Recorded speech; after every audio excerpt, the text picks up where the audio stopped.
Now Jesus had not yet entered the village, but was still at the place where Martha had met him. When the Jews who had been with Mary in the house comforting her noticed how quickly she got up and went out, they followed her, supposing she was going to the tomb to mourn there. When Mary reached the place where Jesus was and saw him, she fell at his feet and said, "Lord, if you had been here, my brother would not have died." When Jesus saw her weeping, and the Jews who had come along with her also weeping, he was deeply moved in spirit and troubled. "Where have you laid him?" he asked. "Come and see, Lord," they replied. Jesus wept. Then the Jews said, "See how he loved him." But some of them said, "Could not he who opened the eyes of the blind man have kept this man from dying?" Jesus, once more deeply moved, came to the tomb. It was a cave with a stone laid across the entrance. "Take away the stone," he said. "But Lord," said Martha, the sister of the dead man, "by this time there's a bad odor, for he has been there 4 days." Then Jesus said, "Did I not tell you that if you believe, you will see the glory of God?" So they took away the stone. Then Jesus looked up and said, "Father, I thank you that you have heard me. I knew that you always hear me, but I said this for the benefit of the people standing here, that they may believe that you sent me." When he had said this, Jesus called out in a loud voice, "Lazarus, come out." The dead man came out, his hands and feet wrapped with strips of linen and a cloth around his face.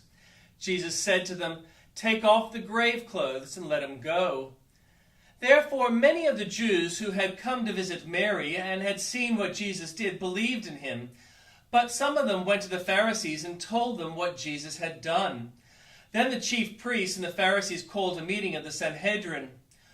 "What are we accomplishing?" they asked. "Here is this man performing many signs. If we let him go on like this, everyone will believe in him, and then the Romans will come and take away both our temple and our nation."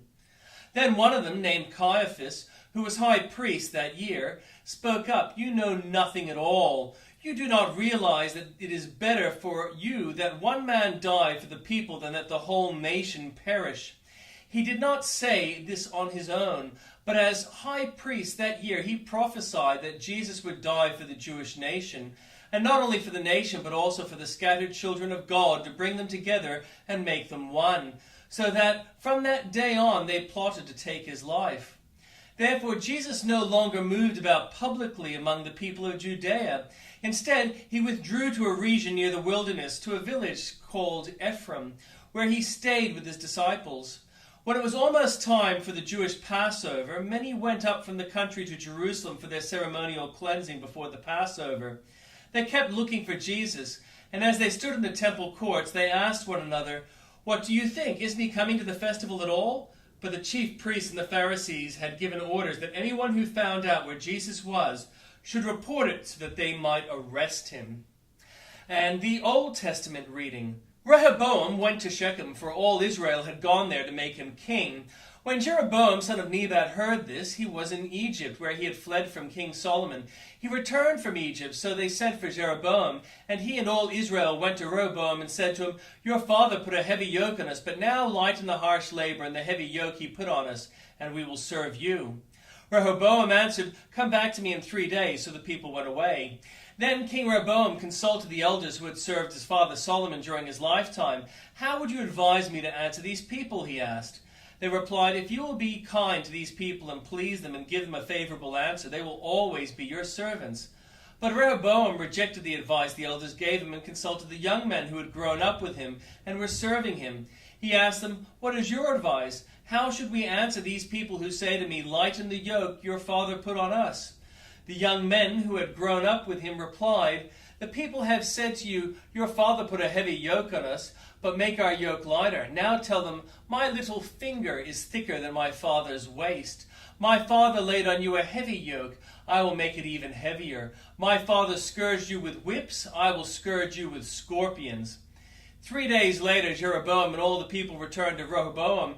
As the king had said, "Come back to me in 3 days." The king answered them harshly, rejecting the advice of the elders. He followed the advice of the young men and said, "My father made your yoke heavy. I will make it even heavier. My father scourged you with whips. I will scourge you with scorpions." So the king did not listen to the people, for this turn of events was from God to fulfill the word from the Lord had spoken to Jeroboam son of Nebat through Ahijah the Shilonite. When all Israel saw that the king refused to listen to them, they answered the king, "What share do we have in David? What part in Jesse's son? To your tents, Israel. Look after your own house, David." So all Israelites went home, but as for the Israelites who were living in the towns of Judah, Rehoboam still ruled over them. King Rehoboam sent out Adoniram, who was in charge of forced labor, but the Israelites stoned him to death.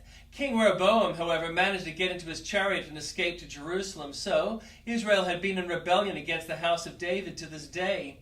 When Rehoboam arrived in Jerusalem, he mustered Judah and Benjamin, 180,000 able young men, to go to war against Israel and to regain the kingdom for Rehoboam.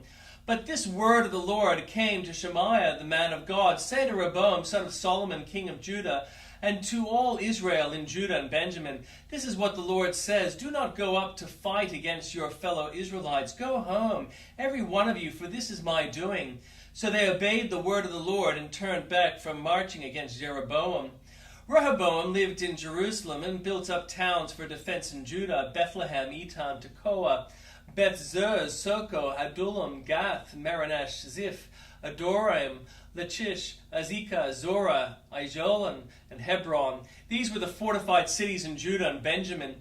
He strengthened their defenses and put commanders in them with supplies of food, olive oil, and wine. He put shields and spears in all the cities and made them very strong. So Judah and Benjamin were his. The priests and Levites from all their districts throughout Israel sided with him. The Levites even abandoned their pasture lands and property and came to Judah and Jerusalem because Jeroboam and his sons had rejected them as priests of the Lord when he appointed his own priests for the high places and for the goats and calf idols he had made. These from every tribe of Israel who set their hearts on seeking the Lord, the God of Israel, followed the Levites to Jerusalem to offer sacrifices to the Lord, the God of their ancestors.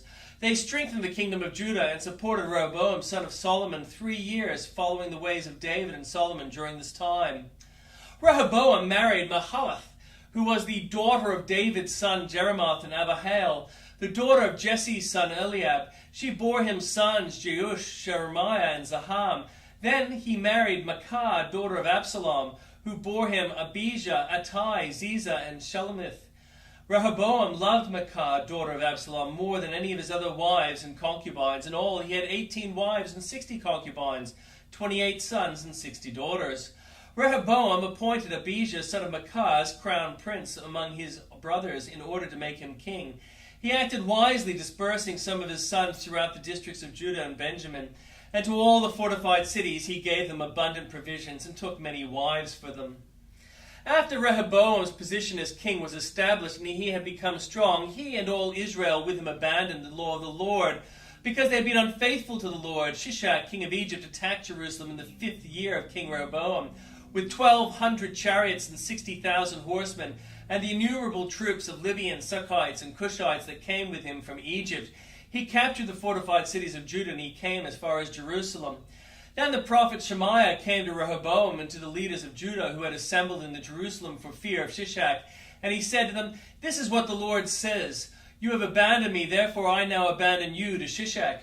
The leaders of Israel and the king humbled themselves and said, "The Lord is just." Then the Lord saw that they humbled themselves. This word of the Lord came to Shemaiah: "Since they have humbled themselves, I will not destroy them, but will soon give them deliverance. My wrath will not be poured out on Jerusalem through Shishak.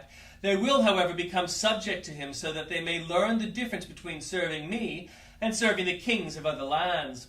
When Shishak, king of Egypt, attacked Jerusalem, he carried off the treasures of the temple of the Lord and the treasures of the royal palace. He took everything, including the gold shield Solomon had made.